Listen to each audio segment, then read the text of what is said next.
सत्य तथ्यलाई उतार्ने हाम्रो अभियान, निष्पक्ष पत्रकारिता हाम्रो पहिचान, खोज पत्रकारिताको अर्को नाम नेपाल टक।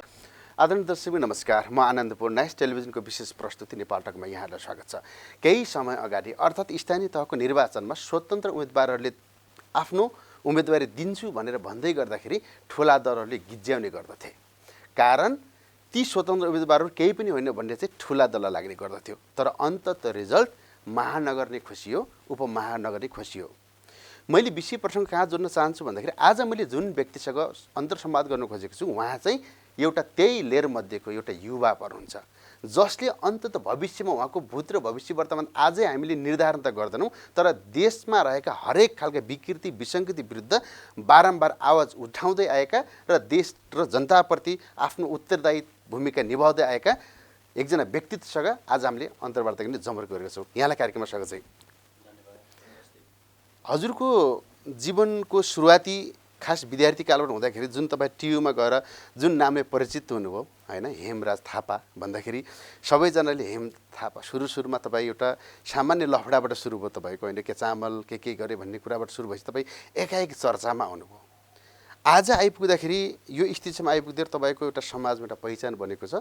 हरेक युवाहरूले, विशेष गरी युवाहरूले र राजनीतिक दललाई पनि हेमले आज के भने त भन्ने चाहिँ तपाईँमा त्यो विषयवस्तु केन्द्रित हुने गर्दछ।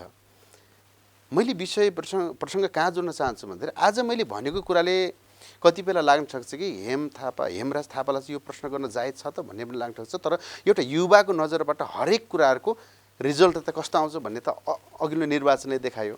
अहिले देशमा भइरहेको पछिल्लो घटनाक्रम जुन खालले चलिराखेको छ, विशेष गरी एम अधिकारी र महाप्रसाद अधिकारीको बारेमा तपाईँले चाहिँ आफ्नो सामाजिक सञ्जालमा धेरै लामा स्ट्याटस लेख्नु भएको छ। त्यसमा प्रतिक्रिया पनि हेर्दाखेरि चाहिँ धेरैले तपाईँलाई बधाईको पात्र दिनुभएको छ। तपाईँलाई धेरै चाहिँ त्यो मामलामा अब समर्थन र विरोधमा त्यहाँ देखा परेको छ। मुख्यतः तपाईँ एउटा युवाको नजरबाट यसलाई कसरी लिनुभएको छ? नेपाल राष्ट्र बैङ्कको गभर्नर जुन चाहिँ सरकारको आर्थिक सल्लाहकार पनि रहने गर्छ, त्यस्तो व्यक्ति जुन व्यक्ति छद्म भेषमा लुकेर यदि कुनै पार्टीको आर्थिक योजनाको सल्लाहकार तपाईँको चाहिँ रहन्छ भने त्यो कुनै पनि देशका लागि घातक कुरा हो। र नेकपा एमाले जस्तो मुलुकको एउटा चाहिँ प्रमुख प्रतिपक्षी दल, एउटा जिम्मेवार राजनीतिक दलले यति तल झरेर यति चाहिँ तपाईँको चाहिँ निष्कृष्ट काम गर्दछ भने सोच्नुहोस् त्यो देशको राजनीति कस्तो हो। त्यसकारण मिस्टर एम अधिकारी जो आज पनि एउटा कारिस्मेटिक रहस्यको पात्र बनिराख्नु भएको छ, जसलाई बडा रहस्यमय ढङ्गले चाहिँ चित्रण गरिन खोजिँदैछ, एउटा ठुलै तपाईँको चाहिँ एउटा चाहिँ बनाइदिन्छ, त्यो केही पनि होइन। बारम्बार हामीले थुप्रै उहाँका साथीहरू, नेपालका चर्चित अर्थ विश्लेषक, राजनीतिक विश्लेषकहरूले हाम्रा साथी नेपाल राष्ट्र बैङ्कका गभर्नर महाप्रसाद अधिकारी नेकपा एमालेको फलानु चाहिँ सदस्यमा नियुक्त हुनुभएकोमा बधाई दिएको हामीले देखिसकेका छौँ। त्यसकारण नेकपा एमाले नक्कली याम अधिकारी खडा गर्नुभन्दा होइन, नक्कली एउटा अर्को याम अधिकारी जन्माउनु भन्दा मनोज अधिकारी अर्थात् याम अधिकारी अर्को जन्माउनु भयो। मनोज अधिकारी विराटनगरको सीए चार्टर एकाउन्टेन्सी खोज्नु भन्दा यी गभर्नर जुन गभर्नरको पालामा तपाईँ हाम्रो अर्थतन्त्र झन्डै टाट पल्टिएको अवस्थामा पुग्यो नि त, पुगिरहेको छ। अझै चाहिँ तपाईँको पनि थाहा छैन, आज 100-200 गुणाले महँगीको वृद्धि भएको छ। यस्ता मान्छेलाई गभर्नरमा टिकाइरहन आवश्यक छैन। यस्ता मान्छेले राजीनामा दिनु पर्यो। यदि राजीनामा दिनुहुन्न भने अथवा बचाइन्छ भने यो चाहिँ खेदजनक कुरा हो। यो कुनै पनि राजनीतिक, कुनै पनि सभ्य, कुनै पनि सुसंस्कृत समाजका लागि ठुलो घातक कुरा हो क्या। नै जस्तो ठ्याक्कै उहाँ एम अधिकारी र महाप्रसाद अधिकारी एउटै व्यक्ति हो भन्ने कुरो तपाईँहरूलाई यकिन छ? यकिन हुने नहुने कुरो, यो यकिन छ कि छैन भन्ने कुरै होइन नि, यो त हो नै। उहाँ तत्कालीन प्रधानमन्त्री केपी शर्मा ओलीले उहाँलाई नियुक्ति दिएको होइन। बेला बेला उहाँ चाहिँ नेकपा एमालेसँग निकट मान्छे हो क्या। आज यदि महाप्रसाद अधिकारी एम अधिकारी होइनन् भने, हुनुहुन्न भने को हो त एम अधिकारी? मैले हिजो न्युज पढिरहेको थियो, विराटनगरका मनोज अधिकारी त दिउँसो चाहिँ महाप्रसाद के अरे त्यो तपाईँको चाहिँ एम अधिकारीको रूपमा सकारात्मक हुनुहुन्छ अरे मनोजजी। बेलुका टेन्सनले गर्दा उहाँ सम्पर्कविहीन भएर आज याम अधिकारी हरायो। होइन हो चाहिँ को त यो याम अधिकारी? जस्तो यस्तो हुन्छ कि राजनीति गर्नु भनेको मतलब झुटको खेती हो जस्तो भन्ने कुरा केही दिनदेखि जनताले त्यो फिल भइराखेको छ। जस्तो कि नेकपा एमालेका शीर्षस्थ नेताहरूले चाहिँ एम अधिकारी भनेको महाप्रसाद अधिकारी होइन भन्नेहरू चाहिँ बारम्बार दाबी गर्नुभएको छ। महाप्रसाद अधिकारीले पनि म होइन, मेरो कुनै सम्बन्ध छैन भनेर विज्ञप्ति निकाल्नु भएको छ। एमाले पनि विज्ञप्ति निकालेको छ। अब यो कस्तो खालको राजनीतिक संस्कार के बुझ्दै होला? घनश्याम भुषाल जतिको एउटा दार्शनिक आलेख लेख्ने मान्छेले यस्तो किसिमको झुटको पुलिन्दा निर्माण गर्न मिल्छ? त्यही त, यस्तो झुटको राजनीति गर्न मिल्छ? होइन, सही कुराको राजनीति गर्नु न हो। नेपालका कर्मचारीहरू कुनै न कुनै राजनीतिक दलसँग आबद्ध छन्। यद्यपि नेपालको संविधान अनुसार यदि कुनै पनि सरकारी उच्च ओहदा राष्ट्र बैङ्कको गभर्नर कुनै पनि पार्टीको कुनै एउटा चाहिँ सदस्य बन्न नपाउने नियम छ होइन। महाप्रसाद अधिकारीलाई राजनीति गर्न मन लाग्यो हो भने गभर्नरबाट राजीनामा दिएर चुनावी मैदानमा आए भइहाल्यो नि भने किन लुकीछुपी काम गर्नु पर्यो? त्यसकारण झुटको राजनीति भनेपछि एम अधिकारी र महाप्रसाद अधिकारी एउटै हो भन्ने कुरामा केही दुईमत छैन। दुईमत हुने कुरै भएन नि यसमा त। ती उनै पात्र हुन् क्या, एउटै पात्र हुन्। भनेपछि एमालेको चरित्र के हो? एमाले किन यो कुरा चाहिँ लुगाइराखेको छ? भोलि यदि एमाले चाहिँ यो कुरालाई एम अधिकारी सक्कली एम अधिकारी उभ्याउन सकेन भने त उहाँहरूको राजनीतिक भविष्य त सकेन होइन त। सक्कली एम अधिकारी उभ्याउने कुरै होइन भनेको महाप्रसाद अधिकारी नै हो। त्यो कुनै पात्र खोटाङकै अर्को चाहिँ कोही भाइलाई चाहिँ भोलि कोही दाजुभाइलाई एम अधिकारी बनाएर ल्याउँछ भने पनि तपाईँ र मैले पत्याउने कुरा हुन्छ त भने, जनताले पत्याउने कुरा हुन्छ त। त्यसकारण उहाँहरूले गल्ती स्वीकार्नु पर्यो होइन। उहाँहरू स्वीकारुन् नस्वीकारुन् आफ्नो ठाउँमा छ होइन। उहाँहरूले प्रश्न भन्नु पर्यो, उहाँ महाप्रसाद अधिकारी हो भन्नु पर्यो होइन। कि त त्यो योजना तथा अर्थ विभागबाट चाहिँ तपाईँको चाहिँ सदस्यबाट राजीनामा दिनु पर्यो कि यता गभर्नरबाट राजीनामा दिनु पर्यो? मलाई लाग्छ राष्ट्रिय एउटा चाहिँ व्यक्तित्वले, नेपालको अर्थतन्त्रलाई लिड गर्ने मान्छेले होइन, अर्थतन्त्रका आयामहरू निर्माण गर्ने मान्छेले कुनै पार्टीको आमुख चाहिँ एउटा पार्टीको चाहिँ सदस्य लिन्छ भने त्यो नेपाली जनताले स्वीकार्ने कुरा रहँदैन र कसैले पनि यो कुरा मान्दैन। महाप्रसाद अधिकारीले ससम्मान राजीनामा दिँदा हुन्छ, त्यो नै उनको जीवन सुरक्षित रहने विकल्प हो। जस्तो एउटा यो घटनालाई कसरी लिन्छ भन्दाखेरि जब जब देशमा सङ्कट आइलाग्छ त्यतिखेर विशेष गरी युवा मजदुर र विद्यार्थीहरू चाहिँ सशक्त रूपमा अगाडि बढ्छन्। बल्ल सरकारको ध्यान पुग्छ र पार्टीका दलहरूको त्यहाँ चाहिँ बल्ल ध्यान पुग्ने गर्छ। अर्को चाहिँ सञ्चार माध्यमहरूले त्यो कुरा लेखिदिएपछि होइन। यो कुरा ठ्याक्कै अहिले तपाईँले युवाको हिसाबले भन्नुपर्दाखेरि यदि यो कुरा भोलि प्रमाणित भएमा अब यसको त एउटा छानबिन समिति बन्ला। उहाँले तपाईँहरूको मतलब चाहिँ यसलाई छानबिन समितिको लागि उहाँले राजीनामा दिएर यसलाई छानबिन गर्न चाहिँ अगाडि बाटो खोलिदिएपछि राम्रो हुन्छ। छानबिन गर्ने भन्ने कुरा पनि छैन भने अस्ति तपाईँको चाहिने बजेट निर्माण प्रक्रियामा अर्थमन्त्रीको प्रकरण बाहिर आयो। त्यो बेला पनि हामीले यही भनेका थियौँ, अर्थमन्त्री तपाईँ राजीनामा दिनुहोस्, किनकि मुलुकको महत्त्वपूर्ण निकायमा बसिसकेपछि आमुख व्यक्तिको फाइदाका लागि कसैका लागि राम्रो काम गर्नु हुँदैन भन्यौँ। उहाँले राजीनामा दिनुभयो। राजीनामा दिइसकेपछि त्यसलाई छानबिन गर्ने संसदीय समिति वा कोले हो गरोस्, त्यो आफ्नो ठाउँमा छ क्या। तर एम अधिकारी कस्तो ढिटो भएको भने क्या महाप्रसाद अधिकारी होइन। लाजै तपाईँ सोसियल मिडियामा हेर्नुहोस् अहिले त के भइरहेछ भने युवाहरू के लेखिदिएका छन् भने 1-2 करोडको व्यवस्था गर्छन् भने म दिन्छु याम अधिकारी। याम अधिकारी हरायो यो बेवारिसिएको हो, कसैले जिम्मा लिँदैन होइन। महाप्रसाद अधिकारीको कसैले जिम्मै लिँदैन। हेर्नुहोस् त एउटा नेपाल राष्ट्र बैङ्कको गभर्नरको दयनीय अवस्था। र यस्तो अवस्थामा उहाँले नैतिकताका आधारमा पदमा बसिराख्न आवश्यक पर्छ। र यदि होइन निकट भविष्यमा चाहिँ तपाईँको चाहिँ यस्ता किसिमका प्रक्रियाहरू चलिराख्छन् भने राष्ट्र बैङ्कबाटै गएर थुत्नुपर्ने दिन पनि आउन सक्छ। जस्तो दलका शीर्ष नेताले यसलाई ढाकछोप गरे भने तपाईँहरूको युवाले के गर्नु? अब सुन्नुहोस् है, हामीले के भनेका छौँ भने हामी यो सम्बन्धी छलफल गरिरहेका छौँ। मैले आज प्रधानमन्त्रीको स्टेटमेन्ट हेरिरहेको थिएँ। उहाँले के अरे गभर्नरले चाहिँ राजीनामा दिनु पर्यो भनिराख्नु भएको छ। यो केपी ओलीले पनि यो कुरा बुझ्नु पर्यो क्या। केपी ओली आफै चाहिँ एउटा चाहिँ तपाईँको चाहिने लामो लडाइँ लडेर आएको मान्छे हो होइन। राष्ट्रिय कम्तीमा कानुन अथवा राष्ट्रिय नीतिहरू संविधानहरूलाई नमानेर निर्णयहरू त गर्नु भएन नि त। र यति गर्दा गर्दै पनि यदि राष्ट्र बैङ्कका गभर्नर जस्तो व्यक्तिले राजीनामा दिनु भएन अथवा जनताको कुरा सुन्नु भएन भने त्यसपछि स्वतः रूपमा त्योभन्दा अघिल्लो स्टेप त युवाले विद्रोहात्मक चेतनात्मक प्रतिकारात्मक स्टेपहरू लिन्छ। त्यो त स्वतः स्फूर्त रूपमा जनता र युवाहरू जाग्छन्। देशको अर्थतन्त्र डुबाउनु मिल्दैन। जस्तो यस्तो हुन्छ कि यो प्रकरण सँगसँगै बाहिरिए पहिला अर्थमन्त्रीज्यूले चाहिँ उहाँलाई बर्खास्त गर्नुभयो, फेरि उहाँले अदालतबाट फेरि मुद्दा जितेर फेरि आउनुभयो। आएसँगै तुरुन्तै फेरि अर्थमन्त्रीज्यूको प्रकरण बाहिरियो, फेरि अर्थमन्त्रीज्यूले राजीनामा दिनु पऱ्यो, फेरि उहाँ माथिल्लो स्टेजमा देखा पर्नुभयो।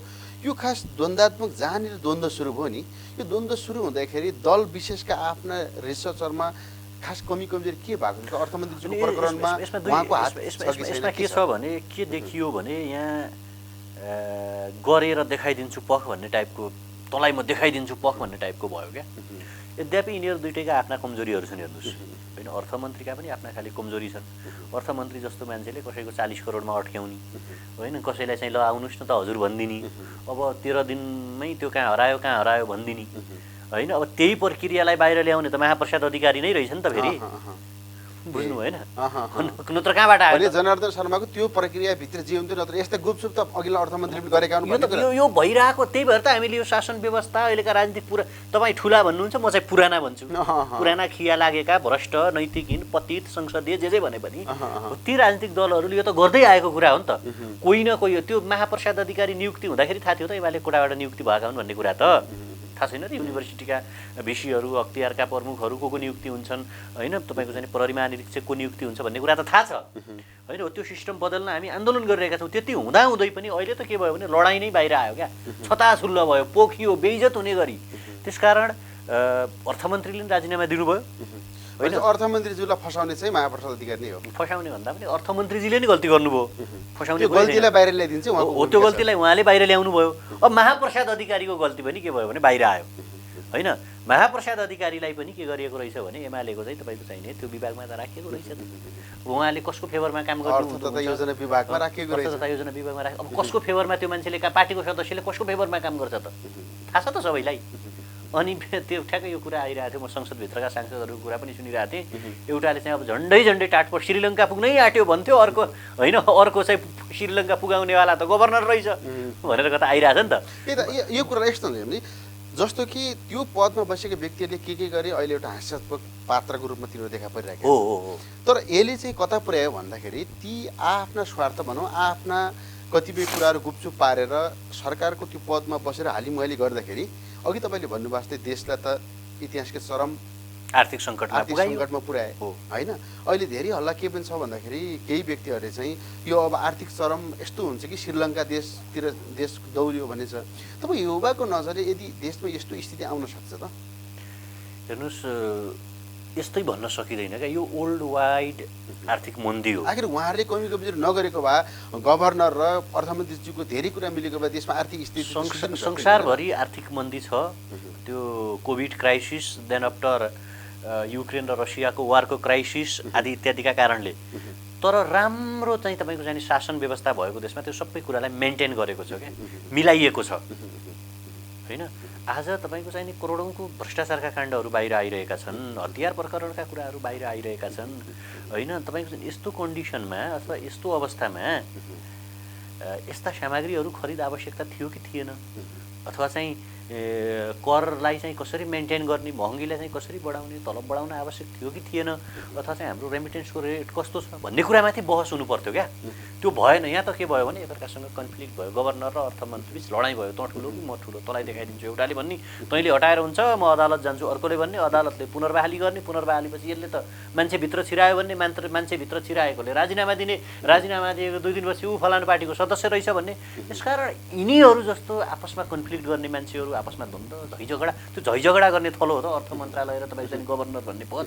लड्ने, झगडा गर्ने, हानाहान गर्ने, त्यो टिफिन खोसाखोस गरे जस्तो गर्ने ठाउँ त होइन त्यो। त्यसकारण जे यिनीहरूले गरे, जे उहाँहरूले गर्नुभयो, त्यसले आजको परिणाम निकाल्यो क्या। आज देशले यो परिणाम भोगिरहेको छ। तपाईँ हामी 1 वर्ष अगाडि तरकारी फलफुल किन्न जाँदाखेरि मार्केटमा कति थियो त्यसको प्राइस, आज कति पुग्यो। त्यसकारण यो नेपाल र नेपालीका लागि ठुलो घातक कुरा हो। र जसरी अर्थमन्त्रीले राजीनामा दियो, ठिक त्यही तरिकाले महाप्रसाद अधिकारी राजीनामा दिउन्, होइन भने चाहिँ युवाको कारबाही उनले भोग्न तयार रहनुपर्छ। जस्तो कि यो अर्थमन्त्रीज्यू र उहाँको प्रकरणले गर्दा देशलाई यो ठाउँमा पुर्यायो भन्दाखेरि त यो सँगसँगै त एउटा दलका सिनियर शीर्षस्थ नेताहरू र सरकारका प्रधानमन्त्री शेरबहादुर देउवा लगायत सबै नै जिम्मेवार हुने होइन, सबै अल टोटल। त्यही भएर त यिनीहरूको हामी विकल्प खोजिरहेको। ट्रेडिसनल पोलिटिकल पार्टिजहरू संसदीय राजनीतिमा यसरी भाषियो कि उनलाई जनताको समस्या भन्दा पनि केही सीमित मान्छे र सीमित पद उनका लागि प्यारो भयो। र यसको नैतिक जिम्मेवारी त देउबाले पनि लिनु पर्यो, यसको नैतिक जिम्मेवारी ओलीले पनि लिनुपर्छ, यसको नैतिक जिम्मेवारी प्रचण्डले पनि लिनुपर्छ, यसको नैतिक जिम्मेवारी उपेन्द्र यादवहरूले पनि लिनुपर्छ। जस्तो कि यो के भन्ने बुझिन्छ भन्दाखेरि पछिल्लो समयमा अर्थमन्त्रीजीको जुन प्रकरण बाहिरियो, यसले गर्दाखेरि थुप्रै केही बिचौलियाहरूलाई प्रवेश गराएर चाहिँ अहिले केही धनाढ्य व्यक्तिहरूले चाहिँ फाइदा लिए। तर यसले चाहिँ राष्ट्रको अर्थतन्त्रमा तलमाथि पार्यो भन्ने कुरा जुन बाहिर आएको छ, यसमा संलग्न त प्रधानमन्त्रीका छोराहरू पनि यसमा जोडिए। तपाईँको सूचनामा यसमा मैले जयवीर देउबाको चाहिँ कम्पनी जोडियो भन्ने न्युजहरू हेर्दै गरेपछि त्यो कम्पनीले चाहिँ एउटा स्टेटमेन्ट जारी गरेको पनि देखेँ। हाम्रो त्यो सेनिटरी प्याड ल्याउने होइन, डाइपर ल्याउने कम्पनी हो भनेर देखिरहेको थियो। त्यो त तपाईँको चाहिँ आज यो देशको प्रधानमन्त्रीलाई कसले चलाउँछ भन्ने कुरा तपाईँ हामीले भन्नुपर्छ। बालुवाटारकी महारानी होइन, बालुवाटारमा अहिले यस्तो रानी छिन् होइन, अब राणाको उत्तराधिकारी मै हुँ कि भन्ने टाइपको मान्छे त्यहाँ छन्। उनले सरकार चलाउँछ, उनले कति अरबमा नेपालमा खेल्छन् भन्ने कुरा तपाईँ हामी सबैलाई थाहा भएकै कुरा हो कि। त्यसकारण नेपालको चाहिँ प्रधानमन्त्री होइन, अझ प्रधानमन्त्रीको छोरालाई त पढ्नु पनि पर्दैन रहेछ, चाँडै व्यापार व्यवसायमा हात हाल्नुपर्ने होइन। कहाँबाट आएको हो त्यो पैसा, त्यो खैर आफ्नो ठाउँमा होला।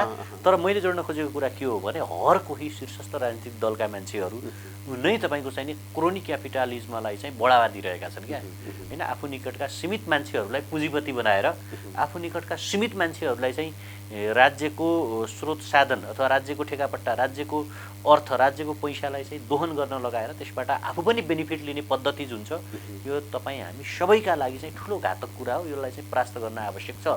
अब आर्जु राणा र जयवीर देउबाहरूको कुरा के गर्नु छ र, उनीहरूका कम्पनी कति छन्, एनजिओ कति छन्, उनीहरू कस्तो जीवन स्टाइल बाँच्छन् भन्ने कुरा जगजाहेरै छ। यस्तो हुन्छ कि एउटा माथिल्लो तहमा तपाईँले भने जस्तै थुप्रै एनजिओहरू अरबमा खेल्नेहरूको एउटा नेपालमा होल नै छ। सँगसँगै एउटा मजदुर वर्ग जसको आर्थिक कमाइ इन्कम भनेको शून्य छ, उसले पनि आफ्नो परिवार पाल्नुपर्छ होइन। तपाईँले एउटा त्यो सतहबाट त्यसरी हेर्दाखेरि देशको अर्थतन्त्र अलि यो स्थिति पुग्दाखेरि एउटा मजदुरलाई तपाईँ एउटा युवाले होइन तपाईँको तर्फबाट उहाँलाई दिने आश्वासन के रहन्छ? होइन, हामीले त के भनेका छौँ भने हामी क्यापिटलिजम शब्दप्रति अथवा पुँजीवादी शब्दप्रति हामी घृणा गरिरहेका छौँ क्या। म, मेरो पुस्ता, हामी सबैजना नेपालको अर्थतन्त्र धान्दिनका लागि अथवा तपाईँले भने जस्तै महाअधिकारी र जनार्दन शर्मालाई झगडा गराउनका लागि होइन, आर्जु राणा महारानीलाई चाहिँ तपाईँको चाहिने स्ट्यान्डर्ड जीवन दिनका लागि, उनका छोरालाई भन्सार छली गर्नका लागि हामी जस्ता 80 लाख युवाहरूले विदेश जानु परेको छ क्या होइन। आफ्नो जीवनलाई चाहिँ समाप्त गर्नु परेको छ होइन। 11-12 घन्टा प्रत्येक दिन पसिना बगाएर काम गर्नु परेको छ। त्योबाट रेमिटेन्स पठाइन्छ र यो देशको राष्ट्रिय अर्थतन्त्रको निर्माण हुन्छ। र त्यही अर्थतन्त्रमाथि उनीहरूले के गरिरहेका छन् भने मस्ती गरिरहेका छन्, मोज गरिरहेका छन्, खेलाची गरिरहेका छन्, खेलटट्टा गरिरहेका छन्। र यो कुरालाई परास्त गर्न आवश्यक छ होइन। आम मान्छे हेर्नुहोस् त आज राम्रोसँग उपचार पाइरहेका छैनन्, राम्रोसँग खान पाइरहेका छैनन् मान्छेले होइन। तनाव छ क्या, परीक्षाको फी तिर्न पाइरहेका छैनन्। र एउटा एउटा एउटा एउटा सङ्घर्ष, अब सङ्घर्ष भन्नाले ठ्याक्कै त्यो जङ्गल जाने, ठ्याक्कै बन्दुक पड्काउने टाइपको सङ्घर्ष होइन कि। एउटा सङ्घर्ष जुन युवाहरूले अहिले हामी जे लक्ष्य पालिरहेका छौँ, जे बाटोमा आज हामी हिँड्न खोजिरहेका छौँ, त्यो प्राप्तिका लागि निकट भविष्यमा अर्को जुन एउटा संसदीय इलेक्सन आउँदैछ, त्यो इलेक्सनमा चाहिँ जनताहरूले सोच्नुपर्ने देखियो क्या। अब सोचेनौँ भने फेरि यही प्रवृत्तिका मान्छेहरू चाहिँ सत्तामा पुग्नेछन् र यसै गरी यिनीहरूले जनतालाई चाहिँ 1 वर्षको ड्युरेसनमा 200% चाहिँ भ्रष्टाचार के अरे तपाईँको चाहिँ महँगी बढाइरहनेछ। हामीले जुन हिसाबले आज संवाद गरिरहेको छ यो एउटा सेक्टरबाट बारेमा आज हामीले कुरा गरे तापनि समाजका हरेक सेक्टरमा विकृति छ, विसङ्गति छ। तर प्रत्येक युवाहरूले आफ्नो ठाउँबाट सोच्न जरुरी छ कि छैन त भन्ने विषयमा थप हामीले कुरा गरिरहेछौँ। अहिले यो छोटो व्यापारिक विश्राम। यो छोटो व्यापारिक विश्रामपछि पुनः स्वागत गर्न चाहन्छु। तपाईँले यति धेरै भन्दै गर्दाखेरि अहिले देशमा रहेका एउटा एक तहले के भन्छन् भन्दाखेरि देश अब विकृतितिर, विसङ्गतितिर सँगसँगै चरम आर्थिक भ्रष्टाचार गरेका कारणले गर्दा आज हामी यो क्षेत्रतिर यसरी हामीले आज यो महँगी भोगिराखेका छौँ भन्ने एकातिर छ भने अर्कोतिर फेरि केही पनि बिग्रेको छैन, अझै हामी अर्थतन्त्र सुधार्छौँ भनेर केही व्यक्तिहरूले चाहिँ आफ्नो तर्फबाट दाबी गर्नुहुन्छ। जस्तो प्रधानमन्त्री त्यो कुरा दाबी गर्नुभएको छ, यसलाई सुधार्न लागि आफ्नो तर्फबाट कोसिस गरिरहनु भएको छ। देशको खास आर्थिक चुहावट तपाईँले भन्दै गरेका एमसिसी प्रकरणमा तपाईँहरू लामो समय चाहिँ सङ्घर्ष गर्नुभयो। एमसिसी प्रकरणबाट तपाईँले सङ्घर्ष गर्दै गर्दाखेरि त्यतिखेर एमसिसी नेपालमा ल्याउनुहुन्न भन्ने तपाईँ पछि त्यसमा तपाईँले चाहिँ आफ्नो प्रस्तुति गर्दै गर्दाखेरि आज एमसिसी देशमा उनीहरूले पारित गरेर अहिले अर्को स्थितिमा गयो। त्यति बेला भनाइ थियो एमसिसी पास नहुँदाखेरि चाहिँ देश आर्थिक टाट पल्टिन्छ, एमसिसी पास भएपछि देशमा चाहिँ मनग्गे पैसा आउँछ भन्ने थियो। खास यसलाई चाहिँ तपाईँले कसरी लिनुभएको छ? होइन, अब हामी आर्थिक सुधार्छौँ भन्नुभयो नि, उनका लागि के सुधार्नु पर्यो भने आज पनि आर्जु राणा उहाँ भारतमा भ्रमण गरिराख्नु भएको छ, मजाले खाइराख्नु भएको छ होइन। प्रधानमन्त्री कार्यालयमा भोकमरी कहिले पनि लाग्ने होइन। प्रधानमन्त्रीको छोराले खाडीमा पसिना बगाउनु पनि पर्ने होइन, प्रधानमन्त्री पनि मात्रै होइन, कुनै पनि शीर्षस्थ दलका राजनीतिक दलका नेताले खाडीमा पसिना बगाउनुपर्छ त, भारतमा गएर काम गर्नुपर्छ त, हलो जोत्नुपर्छ त भन्दाखेरि पर्दैन। तर त्यसको प्रत्यक्ष असर पर्ने भनेको त तपाईँ हाम्रो भान्सामा हो, तपाईँ हाम्रो दैनिक जिन्दगीमा हो। र त्यसपछि हो यो पनि एउटा तपाईँले महत्त्वपूर्ण सवाल उठाउनु भयो, जुन जुन मान्छेले चाहिँ अब एमसिसी पास गरेर 500 करोड अमेरिकी डलर ल्यायो भने त यहाँ त काया पलट हुन्छ, यहाँ त खतरा हुन्छ, यो त पैसाको समस्यै हुँदैन होइन, यो त देश अमेरिकै भइहाल्छ भन्थे नि। आज किन यत्रो महँगी बढ्यो? र एउटा ठुलो च्यालेन्ज के हो भने यहाँ आज हामी छौँ। कुनै पनि देशमा मैले भने तिमीहरूको बालुवाटारका विरुद्धमा हाम्रो अर्को बालुवाटार छ, सिंहदरबारको विरुद्धमा हाम्रो माइतीघर मण्डलाको सिंहदरबार छ क्या। बरु सिंहदरबारले अन्याय गर्यो, तपाईँको चाहिने जनतालाई ढाँट्यो, ठग्यो, तर माइतीघर मण्डलाको सिंहदरबारबाट हामीले निरन्तर हुङ्कार गऱ्यौँ, निरन्तर खबरदारी गऱ्यौँ कि सिंहदरबारको विरुद्धमा अर्को सिंहदरबार थियो र छ र हुनेछ। यो कुरा उनीहरूले बुझ्नुपर्छ। श्रीलङ्काका राष्ट्रपति त पानी जहाज चढेर मालदिप्स हुँदै सिङ्गापुर पुगे। नेपालमा चाहिँ हामी भाग्न छुट चाहिँ दिनेवाला छैनौँ। हेर्नुहोस्, एयरपोर्ट हाम्रो नियन्त्रणमा हुन्छ। यो सुन्दाखेरि अतिशयोक्ति लाग्ला, हो के भने यस्तो यस्तो नचाहिने कुरा भन्ला, तर मान्छेले श्रीलङ्कामा आजभन्दा 2 वर्ष अगाडि यस्तो होला भनेर परिकल्पना पनि गरेका थिएनन् क्या। नेपालकै सन्दर्भमा तपाईँले सुरुमा कुरा जोडिहाल्नुभयो, स्वतन्त्र उम्मेदवारी चलायौँ हामी त, गण्डकीदेखि सुदूरपश्चिमसम्म उम्मेदवारका लागि पक्षमा भाषण गर्दै गयौँ। के उम्मेदवारी दिए आयो केटाकेटी खेलाइ भन्थे नि, आज झस्किनु पऱ्यो नि। आज चाहिँ तपाईँको चाहिने स्वतन्त्रको नाम नलिएर उनीहरूलाई सुख छ। र युवाहरूले अहिले बोलेका कुरा तपाईँले भने जस्तै अहिले हामी जे गरिरहेका छौँ अथवा जे बोलिरहेका छौँ, ठ्याक्कै यो कसैले अब या यो टाट पल्टिन दिन्न या ऊ भने पनि हामी नै पल्टिन दिँदैनौँ। पहिला त यिनलाई त घोची ओकालाउनु पर्छ होइन। यिनले त करप्सन गरेका छन्, त लाखौँ करोडौँ अरबौँमा भ्रष्टाचार गरेका छन्। 1 लाखको राहत बाँड्न जाँदाखेरि 80 लाखको चाहिँ तपाईँको चाहिने के अरे 28 लाखको चाहिँ त्यो के अरे त्यो हिसाब निकालेछ क्या यहाँ 3 नम्बर प्रदेशका मुख्यमन्त्रीले गत वर्ष सिन्धुपाल्चोकको पहिरोमा। भनिसकेपछि जे भनेर उनीहरूले एमसिसी पास गरेका थिए आज त्यो किन भएन, कहाँ गयो पैसा होइन। देश त खतरा स्वर्ग बन्छ भन्ने थियो नि त। त्यो एउटा पाटो छ भने अर्को पाटो चाहिँ शासकहरूका विरुद्धमा चाहिँ हामी लडिरहेका छौँ र उनीहरूले सचेत हुन आवश्यक छ। उनीहरू सचेत भएन भने चाहिँ प्रतिकार हुन्छ। जस्तो योभन्दा मैले लगभग आजभन्दा करिबन 20 वर्ष पहिले एकजना नेतासँग, माओवादीको नेतासँग अन्तर्वार्ता गर्दै उहाँले पनि तपाईँभन्दा अझ चर्को अभिव्यक्ति दिनुहुन्थ्यो। मेरो आश्रय के हो भन्दाखेरि हरेक युवाले चाहिँ आफ्नो क्षेत्रबाट एकदम चर्को अभिव्यक्ति दिन्छन्, दिइसकेपछि सरकारमा पुग्छन्, उनलाई पहिला माननीय हुनुपर्छ, मान्य भइसकेपछि पनि फेरि मन्त्री बन्नुपर्छ।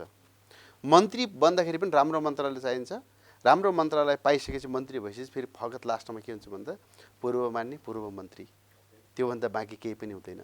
आज तपाईँले एउटा युवाको नजरले हेर्दाखेरि अहिले देशमा हामीले सङ्ख्यात्मक हिसाबले हेर्ने भने केन्द्र सरकार छँदैछ, प्रदेश सरकार छ, स्थानीय तह सरकार छ। अहिले यति धेरै ठुला भुरेटाको र राजा जन्मिए कि त्यो हामी जनताभन्दा उनीहरू नै बढी होला जस्तो भइसक्यो। भोलि भूतपूर्व भूपू मान्यज्यू भूपू मन्त्रीज्यू भन्दै गर्दाखेरि त यो त सङ्ख्यात्मक हिसाबले त दिनै बढ्दै जाने पो होइन। किन भन्दा नेपालको अस्थिर राजनीतिले गर्दाखेरि 6 महिनामा सरकार परिवर्तन हुन्छ, 6 महिनामा सरकार ढाल्नुपर्छ, 6 महिनामा नयाँ संरचना बनाउनुपर्छ। यो प्रदेश सभा र अहिलेको यो कुरालाई तपाईँले कसरी लिनु भएको छ? अनि प्रदेश सभा भन्ने शब्दसँग मेरो सरकार छैन। मेरो चाहिँ के कुरासँग कुरा छ भने पावर चाहिँ विकेन्द्रीकरणसँग म सरकार राख्छु। हेर्नुहोस् है, यद्यपि दुईटा कुरा छ। सङ्घीयता किन आएको थियो अथवा किन ल्याइएको थियो, सङ्घीयताको मर्म के थियो र भयो के भन्नेसँग तपाईँ हामीले बहस गर्नुपर्छ। वास्तविक भन्ने हो भने रुकुम रोल्पाका मान्छे अथवा कर्णालीका मान्छे, सुदूरपश्चिमका मान्छे, मधेसका मान्छे, पूर्वका मान्छेहरूलाई सानो सानो काम गर्न काठमाडौँ आइरहनु पर्ने है। काठमाडौँ आइरहनु पर्छ र काठमाडौँ आउँदाखेरि समस्या हुन्छ, आउन सक्दैनन्। पावर एक ठाउँमा सेन्ट्रलाइजेसन भयो, त्यो पावर हरेकलाई दिनुपर्छ भनेर सङ्घीयताको सुरुवात गरेको हो कि नेपालमा। र संसारभरि पावर डिसेन्ट्रलाइजेसन, पावर विकेन्द्रीकरणको सिद्धान्त भनिन्छ यसलाई। जस्तो यो कुराको मनन राजा महेन्द्रले पनि गर्नुभएको थियो तत्कालीन समयमा। उहाँले 5 विकास क्षेत्रमा देशलाई विभाजन गर्नुभयो नि त होइन। यद्यपि सरकारको अवधारणा थिएन, तर 5 विकास क्षेत्र 14 अञ्चल 75 जिल्लामा त विभाजन गर्नुभएको थियो, किनकि पावर डिसेन्ट्रलाइजेसन त आवश्यकता थियो। तर आज पावर डिसेन्ट्रलाइजेसन पछि जुन तरिकाले जनताले सेवा सुविधा पाउनु भएन त्यो समस्या हो क्या। जनताले सेवा सुविधा पाउनु पर्थ्यो नि त, त्यहाँको अर्थतन्त्र हाई हुनु पर्थ्यो नि त, स्थानीय स्रोत साधनको चाहिँ तपाईँको चाहिँ प्रवर्धन हुनु पर्थ्यो नि, त्यो भएन। बरु प्रदेश कस्तो भयो भने संहिता ठ्याक्कै जे चाहिँ केन्द्रीय सरकार जस्तो क्या, त्यहाँ पनि छिनछिनमा बदलिने होइन, मिनी संसद जस्तो भयो। त्यसकारण मेरो आफ्नो बुझाइ के छ भने यो मिनी संसद जुन संघीयतालाई बनाउने व्यवस्था छ यो चाहिँ खारेज गरिनुपर्छ क्या। मिनी संसद बनाउने व्यवस्था, संघीयतालाई नयाँ तरिकाले परिभाषित गरौँ बरु होइन। जस्तो केन्द्रमा एउटा प्रत्यक्ष निर्वाचित कार्यकारी राष्ट्रपतीय प्रणालीमा जाउँ, 60वटा प्रदेश छन् भने 7वटा प्रदेशको मन्त्रीमण्डल नबनाऊ, त्यहाँ पनि एउटा मुख्यमन्त्री अथवा चाहिँ एउटा चाहिँ गभर्नर प्रदेश प्रमुख चाहिँ त्यहाँको जनताले चुन्ने व्यवस्थामा जाउँ न। वास्तविक त्यहाँका संसदको त काम छैन नि त। हो, मैले जोड्न खोजेको कुरा के हो भने नेपालका संसदहरू जो छन्, नेपालका संसदहरूको चाहिँ काम के अरे तपाईँको चाहिँ प्रदेशका सांसदहरूको काम छैन, तलब खाने झन्डा हल्लाउने मात्रै काम छ।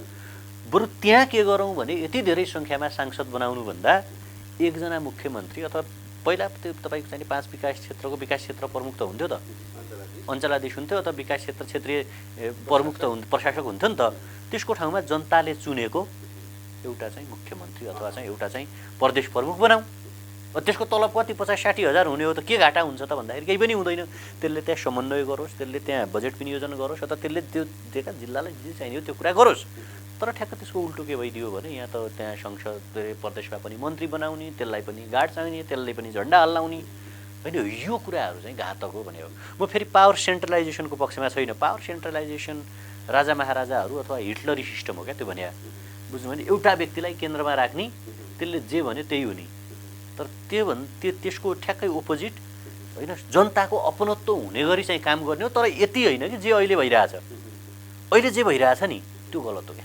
जस्तो कि यो कुरा कहाँबाट सङ्केतिक हिसाबले कताबाट बुझिन्छ भन्दाखेरि ठुला दलका मुख्य निर्णय तपाईँले त कुहिएका पुराना भन्नुहुन्छ होइन, उनीहरूको आश्रय के बुझिन्छ भन्दाखेरि जस्तो माओवादीका देव गुरुङले संहिता थ्याक्नै सकिँदैन भन्ने खालको अभिव्यक्ति दिनु, गोकुल बासुटाले त खारेज नै गर्नुपर्छ भनिदिनु भएको छ।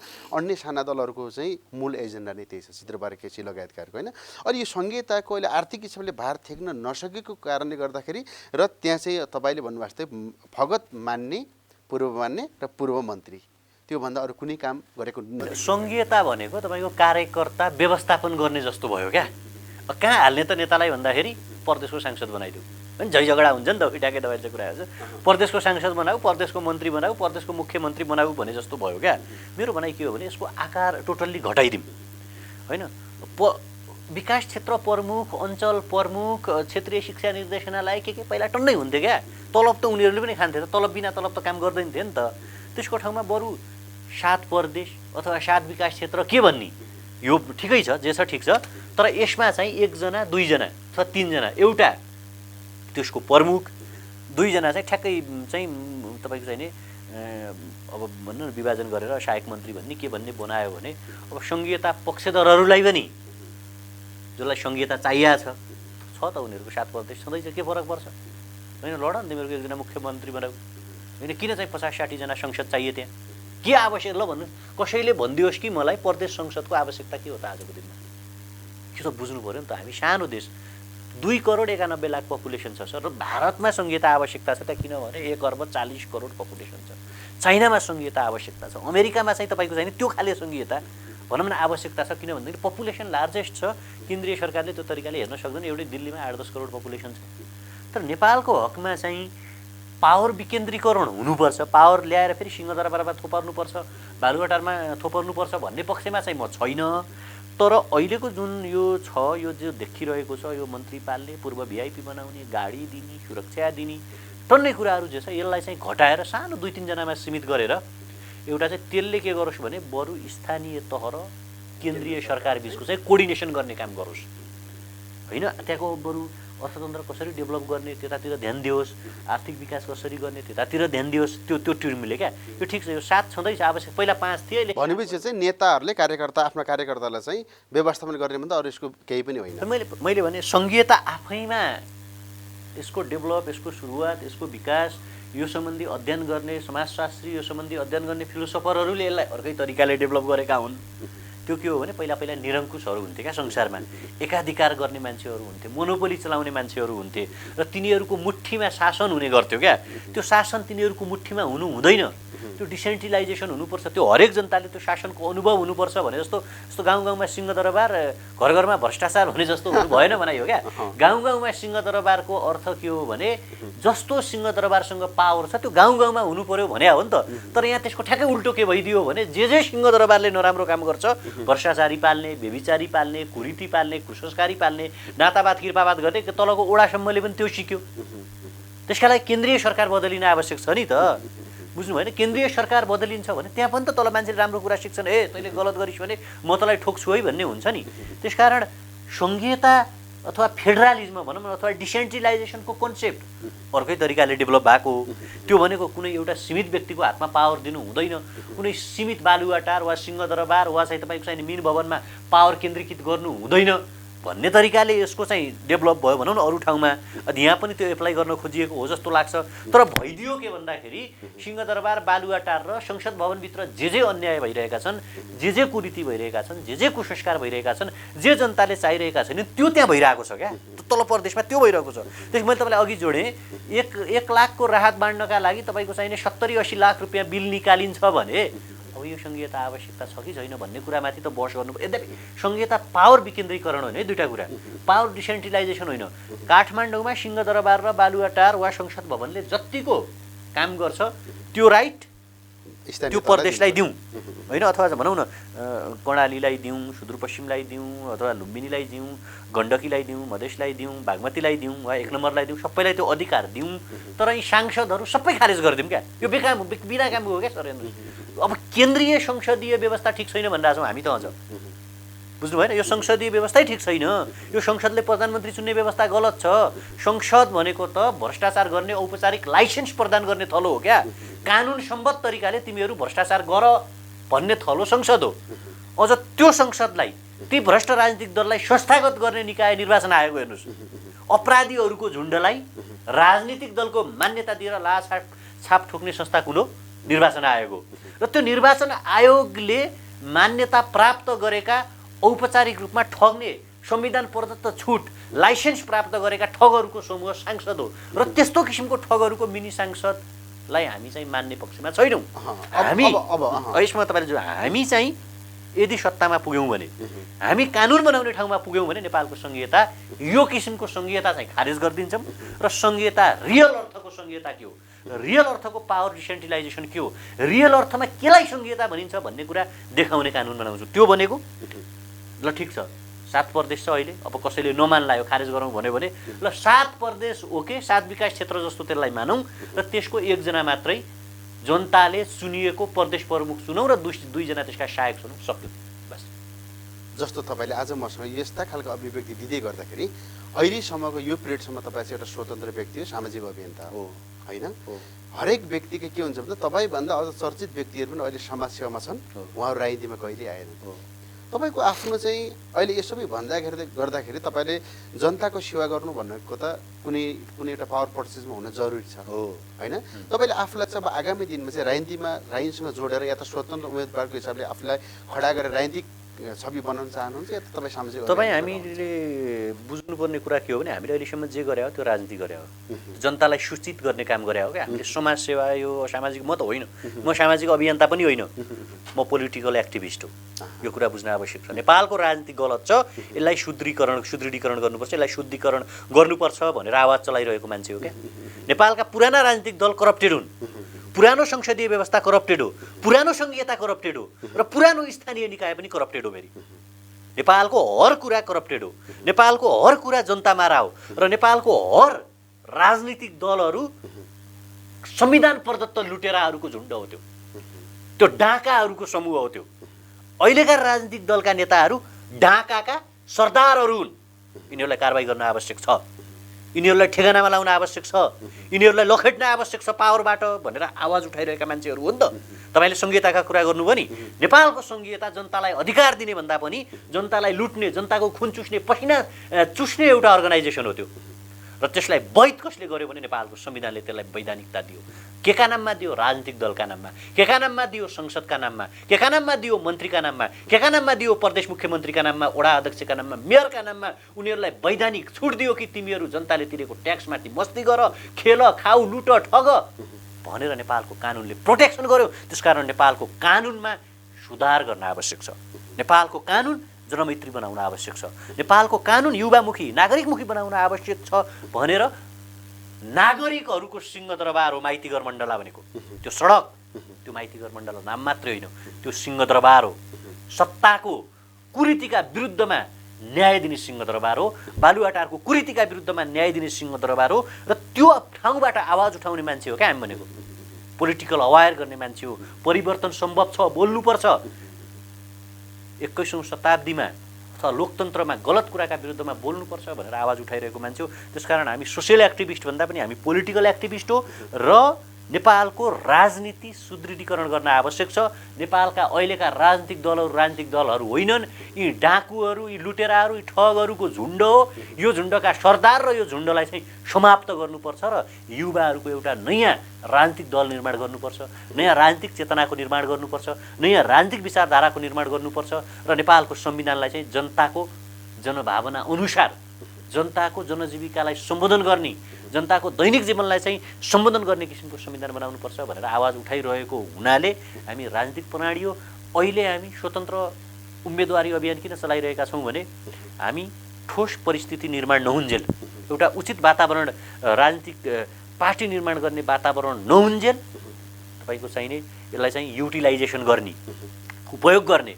फेरि यसको मतलब तपाईँहरू संसदीय व्यवस्थामा छिर्न खोज्नुभयो नि, तपाईँहरू संसद हुन खोज्नुभयो नि भन्नु होला धेरै साथीहरूले। तर हामीले भन्न खोजेको कुरा के भने हामी उनीहरूको गलत चरित्रलाई खोज्न गइरहेको हो क्या त्यहाँ, होइन? उनीहरूले जुन तरिकाले आफूलाई एकाधिकारात्मक तरिकाले, होइन, तपाईँको चाहिँ आफूलाई चाहिँ महाराजीय शैलीले चाहिँ जुन तरिकाले चिन्तन पालेर जनतामाथि आफ्ना कुराहरू लाद्न खोजिरहेका छन्, त्यो चिन्तनलाई खोज्नुपर्छ, त्यसलाई चाहिँ लिएर त्यहाँ जनताका कुराहरू लेख्न जानुपर्छ भन्ने मान्यताले चाहिँ हाम्रा धेरै साथीहरू चुनावी मैदानमा होमिँदैछन्। त्यो खालको तयारीमा जस्तो कि तपाईँलाई मैले यहाँ रोक्न चाहेँ, तपाईँले जे आरोप लाउनुभयो नि, आरोप होइन, सत्य कुरा बोलेको। यी कुराहरूमा के छ भन्दाखेरि जस्तो कङ्ग्रेस, एमाले, माओवादी मुख्य तीन दलहरूको चाहिँ उनीहरूको लामो वर्षौँदेखिको एउटा पृष्ठभूमि छ, जसका कारणले गर्दा उनीहरूले चुनावी मैदानमा जाँदाखेरि उनीहरूलाई सहज हुने गर्दछ।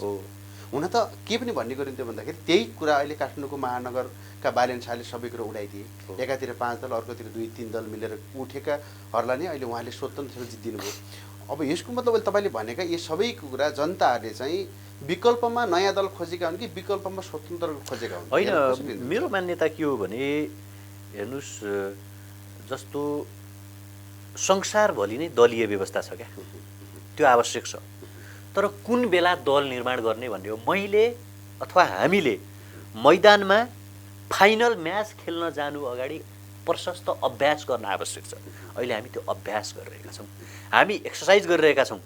चामल बाँड्नु हाम्रो एउटा एक्सर्साइज हो, समाजसेवा गर्नु एउटा एक्सर्साइज हो, यिनीहरूका विरुद्धमा आवाज उठाउनु अर्को एक्सर्साइज हो, होइन, सडकमा आन्दोलन गर्नु अर्को एक्सर्साइज हो, स्वतन्त्र चुनावी मैदानमा होमिनु अर्को एक्सर्साइज हो, स्वतन्त्र संसदीय चुनावमा होमिनु अर्को एक्सर्साइज हो।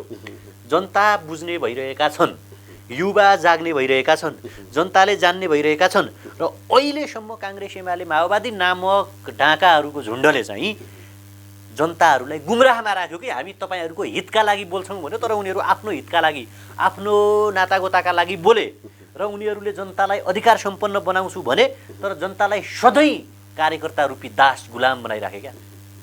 यो बदुवा मजदुर जस्तो तपाईँको चाहिँ एउटा सत्य के हो भन्दा अहिले जसरी हेमराज थापाले आज यो खालको अभिव्यक्ति दिइरहनु भएको छ, यो स्वतन्त्रताको अभिव्यक्ति तपाईँले त सङ्घीय लोकतान्त्रिक गणतन्त्र स्तरमा गर्दा यी मूल 3 पार्टीको नै हात होइन र? धन्यवाद त हामी भनिरहेका छौँ, बुझ्नु भएन? उहाँले यो व्यवस्था ल्याइदिनु भयो, धन्यवाद। तर यसको म ब्याज व्यवस्थामा पुगिसकेपछि उनीहरूले चाहिँ गलत गरे, यसको म ब्याज खाइरहन्छु भन्नु चाहिँ फेरि सामान्ती पद्धति हो है सर। मैले हिजो 14 वर्ष जेल बसेका थिएँ, त्यसकारण म आजीवन प्रधानमन्त्री हुन पाउनुपर्छ। मैले हिजो 12 वर्ष जनयुद्ध गरेका थिएँ, त्यसकारण म बाचुन्जेल प्रधानमन्त्री हुन पाउनुपर्छ।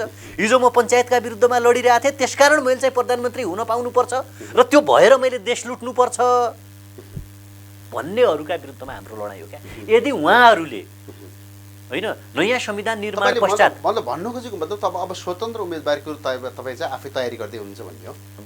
त्यो अब हाम्रा धेरै साथीभाइहरूले घोषणा गर्नुभएको छ, हामी उहाँहरूलाई सपोर्ट गरिरहेका छौँ, अरूलाई उठ्न पनि प्रेरणा गरिरहेका छौँ। र यदि हामी पोलिटिकल एक्टिभिस्ट हुने हो भने हामी मध्येका धेरैले चाहिँ चुनावी प्रक्रियामा आउनुपर्छ र ट्रेडिसनल लुटेरा जसले आजसम्म जनतालाई ढाँटिरहे तिनीहरूलाई चाहिँ चुनावी मैदानबाट चाहिँ च्यालेन्ज दिन आवश्यक छ भनेपछि निकट भविष्यमा चाहिँ सम्भवतः यो चुनाव लड्न सकिन्छ। अब यसो भन्नुहोस् न त, तपाईँले यति धेरै गाली बेइज्जती गर्दैखेरि मुख्य त्यसो नभन्नुहोस् न, गाली बेइज्जती नभनिदिनुहोस् न। यसो भन्नु, तपाईँ खुसी हुनुहुन्छ? यसलाई सजिलो भाषामा भन्नु पर्दाखेरि तपाईँले जुन खालको आरोप लगाइरहनु भएको छ यसको त मूल नेतृत्व त्यसको नायिका जुन छ उसले कस्तो खालको आफ्नो पार्टी सत्ता सन्दर्भित गर्छ त्यहीमै नै भर पर्ने होइन। यस हिसाबले अहिले चाहिँ जस्तो प्रधानमन्त्री शेरबहादुर देउवा, केपी ओली, पुष्पकमल दाहाल प्रचण्ड, माधव नेपाल यिनीहरूलाई तपाईँले छोटोमा भन्नुपर्दा के भन्नुहुन्छ? यिनीहरू त ठगहरूको सरदारहरू हुन् क्या होइन, गुन्डा नाइके भन्छ नि, भ्रष्टहरूका नाइके हुन्। नेपालमा सबभन्दा ठुलो भ्रष्टाचारीहरू कहीँ बस्छन् भने त्यो बालुवाटार हो क्या। बालुवाटार भ्रष्टाचारीहरूको अखडा हो। यिनीहरूले साइनबोर्ड झुन्ड्याएर राजनीतिको व्यापार गरिरहेका छन्। नेकपा एमाले नामक साइनबोर्ड झुन्ड्याइयो, त्यसको चिफ एक्जिक्युटिभ अफिसरको केपी ओली, लुट्नेहरूको नेपाल कम्युनिस्ट पार्टी माओवादी केन्द्र बन्यो, त्यसको सिइओ पुष्पकमल दाहाल, नेपाली काङ्ग्रेस नामक अर्को एउटा चाहिँ तपाईँको चाहिँ राजनीतिक। यद्यपि यो पार्टीहरूको आफ्नो खाले विरासत छ है, त्यो भित्र यो पार्टी बनाउनमा आफ्नो ज्यान दिएकाहरूप्रति मेरो सद्भाव छ। यो पार्टीको वैचारिक फिलोसोफी निर्माण गर्नेहरूप्रति मेरो सम्मान छ। तपाईँ मदन भण्डारीलाई भन्नुहोस्, तपाईँ पुष्पलाललाई भन्नुहोस्, तपाईँ बिपीलाई भन्नुहोस्, उहाँहरू हरेकप्रति म रिस्पेक्ट छ, उहाँहरूप्रति हरेकप्रति मेरो सम्मान छ। माओवादी जनयुद्ध ताकाका सर्वहारा वर्गको मुक्तिका निम्ति आफ्नो प्राण आहुति दिनेहरूप्रति मेरो सम्मान छ।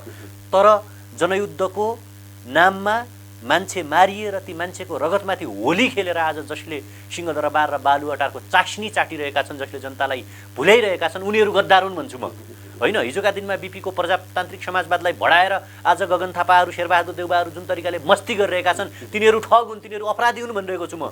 मदन भण्डारीको जनताको बहुदलीय जनवादको व्यापार गरेर होइन, त्यसको चाहिँ त्यो मुनाफालाई चाहिँ एउटा एमाले रूपी बैङ्कमा राखेर जुन तरिकाले केपी ओलीले ब्याज खाइरहेका छन्, यी त ठुला चाहिँ यिनीहरू चाहिँ तपाईँका चाहिँ राजनीतिका जमिनदार हुन्, राजनीतिका मुखियाहरू हुन्, यिनीहरू राजनीतिका पञ्च हुन्, यिनीहरूलाई त भाटे कारबाही गर्नुपर्छ सर। जस्तो तपाईँ जन्मिँदाखेरि पनि हिजो प्रधानमन्त्री शेरबहादुर देउवा भनेर हामीले रेडियोमा सुन्थ्यौँ, अहिले पनि प्रधानमन्त्री शेरबहादुर देउवा हुनुहुन्छ। मतलब अहिले दोस्रो तहका नेताले के भन्ने गर्छन् भन्दाखेरि यो एउटा अघिल्लो पुस्ता, पुरानो पुस्तालाई हामीले चाहिँ बिदा गऱ्यो भने नयाँ पुस्ताले राज्य चलाउँछ भन्ने फेरि नयाँ पुस्ताको राजनीतिकहरूले चाहिँ विश्लेषण गर्ने को नयाँ पुस्ता भने गगन थापा पर 46-47 वर्षको भइहाल्नुभयो, कसरी नयाँ पुस्ता? गगन थापा युवा नेता हो भने म के दुधे बालक नेता? अनि 70 वर्षको लागि पनि युवा नेता भन्ने नेपाली होइन छ नि? होइन, यिनीहरू तपाईँले जसलाई युवा भन्नुभयो नि तिनीहरू ठगहरूको घोषणापत्र, पार्टीको त्यो घोषणापत्र हुन्छ नि, हो सुन्नुहोस् न, तिनीहरू ठगहरूका प्यादा हो क्या तिनीहरू। जनार्दन शर्मा, वर्षमान पुन, उहाँहरू ठगहरूको प्यादा हो, उहाँहरू विचारले लादिएका गधाहरू हो। उहाँहरूले विद्रोह गर्न सक्नुहुन्न, गधाले भारी मात्रै बोक्छ, आफ्नो मालिकले जे हराउँछ त्यति गर्ने ल्याकत त उहाँहरूको, त्योभन्दा ठुलो कुनै हैसियत छैन होइन। आज संसार विद्रोह गर्न सक्ने क्षमता राख्नु पर्यो नि त। आज देशका लाखौँ युवाहरू विदेशमा छन्, नेपालको अर्थतन्त्र टाट पल्टिँदैछ, नेपालका युवाहरू बेरोजगार छन्। त्यसको विरुद्धमा, त्यसको पक्षमा कहिले उहाँहरूले आवाज उठाउनु भएको छ? कहिले बोल्न सक्नु भएको छ? कहिले पार्टीभित्र विद्रोह गर्न सक्नु भएको छ? शेरबहादुर देउवा नमरुन्जेल त्यो पार्टीको सभापति हो, प्रचण्ड नमरुन्जेल त्यो पार्टीको अध्यक्ष हो, केपी ओलीका 2 चोटि किडनी चेन्ज गर्दासम्म उहाँ पार्टीको अध्यक्ष हुनुहुन्छ। अनि त्यो पार्टीका चाहिँ कुहिएका, मक्किएका, भ्रष्टीकरण भएका, किरा परेका विचारहरू बोक्ने गधाहरूलाई चाहिँ तपाईँले युवा नेता भन्ने? उहाँहरू त ठगहरूका मुखिया हो। ठग कसरी बन्ने भनेर उहाँले चाहिँ अहिले क्लास लिइराख्नु भएको छ। उहाँहरू भ्रष्ट राजनीतिको नर्सरीमा हुर्किएका विद्यार्थीहरू भन्नुहुन्छ भन्दाखेरि दोस्रो तहका नेताहरूले पनि केही सम्भावना बोकेको भन्ने एकतिर चर्चा हुन्छ, अर्कोतिर दोस्रो नेताहरू पनि धेरै पटक चुकिराखे। जस्तो गगन थापाले के भन्नुभएको थियो भन्दा अमेरिकी सेना नेपालमा आयो भने मेरो टाउको म भन्दैछु को दोस्रो तहको नेता के राष्ट्रियता कुरा गर्नुहुन्छ तपाईँ? देश बेच्नुलाई तपाईँ राष्ट्रियता मान्नुहुन्छ? गगन थापाको राष्ट्रियताको कुरा गरौँ है। तपाईँ देश बेच्नु हो, यो देशमा चाहिँ त्यो छ है। फेरि जसले महाकाली बेच्यो आज ऊ पार्टी सत्तामा, जसले पुलेक लिम्पियाधुरा कालापानी बेच्यो ऊ पार्टी सत्तामा, जसले राष्ट्रघाती एमसीसी गर्यो त्यो पार्टी सत्तामा। यो गलत राजनीतिको नजिर हो नि त। गगन थापा जस्तो देशद्रोही मान्छेलाई होइन उहाँ जस्तो चाहिँ एउटा चाहिँ तपाईँको चाहिने जनताको आवाज नबोल्ने मान्छेले उहाँले त आफूलाई हिटलर सम्झिनुहुन्छ अहिले सर छातीमा हात यसो हानेर भन्नुहुन्छ उहाँले होइन जनतालाई हामीले भोट दिएको जनतालाई सम्झाउनुपर्छ भन्ने यो कुनै तपाईँको चाहिने दास युग होइन यो कुनै राणा शासन होइन कि उहाँहरूले जे भन्यो जनताले त्यही मान्ने कुरा आज एमसिसी के हो भन्ने कुरा जनताले आफ्नो तरिकाले व्याख्या गर्न सक्छन् लाखौँ दस्तावेजहरू पढ्न पाउँछ एसपिपी के हो लाखौँ दस्तावेज पढ्नु पाउनुहुन्छ तपाईँ त्यो योगेश भट्टराईको कुरा गर्नुहुन्छ जसले चाहिँ एकजना निहित व्यापारीलाई चाहिँ एउटा चाहिँ नेपाल राष्ट्रको चाहिँ ट्रस्टमा रहेको जग्गालाई चाहिँ तपाईँको चाहिँ भाडामा दिन्छ तपाईँ त्यस्तो जनार्दन शर्माको कुरा गरेर राख्नु भएको छ जसले चाहिँ निहित सीमित प्रतिशत करका लागि बिचौलियालाई चाहिँ अर्थ मन्त्रालयभित्र चुक्कु लाएर बोलाउँछ मैले तिनटै पार्टीका तिनवटा नेताको नाम भने नि यी मान्छेलाई चाहिँ तपाईँ युवा नेता भन्ने तपाईँ गलत हो है सर यस्तालाई युवा नेता नभन्नुहोस् यिनीहरू गधा हुन् यिनीहरूका मालिकहरूका यिनीहरू वफादार कुकुरहरू हुन् यिनीहरूका मालिकहरूले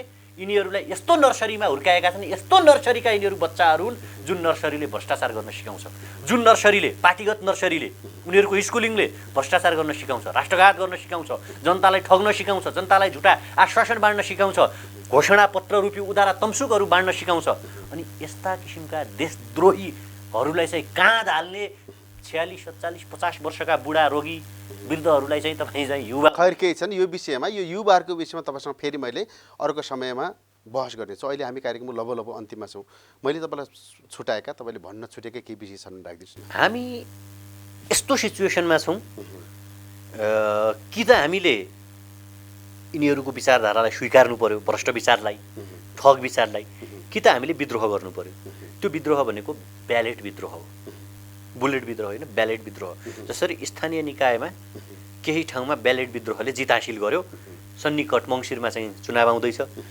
देशैभरिका युवाहरू स्वतन्त्र उम्मेदवार उठ्नुपर्छ र यिनीहरूका कुरीति यिनीहरूका कुसंस्कार यिनीहरूका भ्रष्टाचारको चाहिँ भण्डाफोर गर्दै एउटा नयाँ संरचना चाहिँ युवाहरूले निर्माण गर्नुपर्छ जुन युवा सांसदले जनताको पक्षमा संविधान संशोधन गरोस् सडकमा उठाइएका आवाजहरू सदनमा उठाउने हो नि त हामीले जे कुरा आज मिडियामा बोलिरहेका छौँ जे कुरा माइतीगर मण्डलाबाट बोल्यौँ जे कुरा बानेश्वरको आन्दोलन सडकबाट बोल्यौँ त्यो कुरा यदि सदनमा उठ्थ्यो भने त्यो कुरा यदि संसदमा उठ्थ्यो भने हामीले संसदमा जान आवश्यक थिएन तर संसदमा त कोही सुत्ने कोही निदाउने कोही गीत गाउने कोही धारे हात लगाउने होइन कोही चाहिँ त्यहाँ हानाहान गर्ने कोही माइक खुसाखोस गर्ने अनि जनताले तिरेको तलब भत्ता खाने अब यस्ता किसिमका ठगहरूलाई तपाईँ हामीले कर तिरेर किन तलब भत्ता खुवाएर त्यहाँ पुगाउने जो युवा सडकमा जनताको पक्षमा बोलिरहेका छन् त्यस्ता युवालाई संसदमा पुगाउनु ताकि उनीहरूले संसदभित्र बोलुन्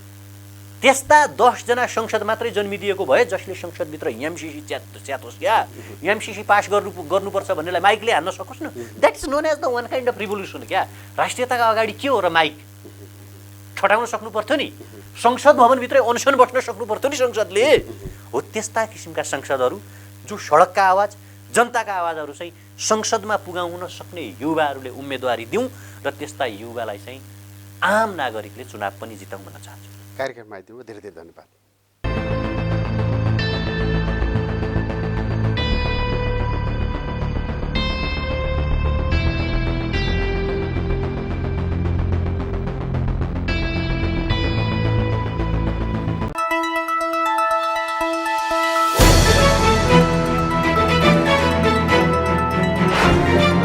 सत्य तथ्यलाई उतार्ने हाम्रो अभियान निष्पक्ष पत्रकारिता हाम्रो पहिचान खोज पत्रकारिताको अर्को नाम नेपाल टक।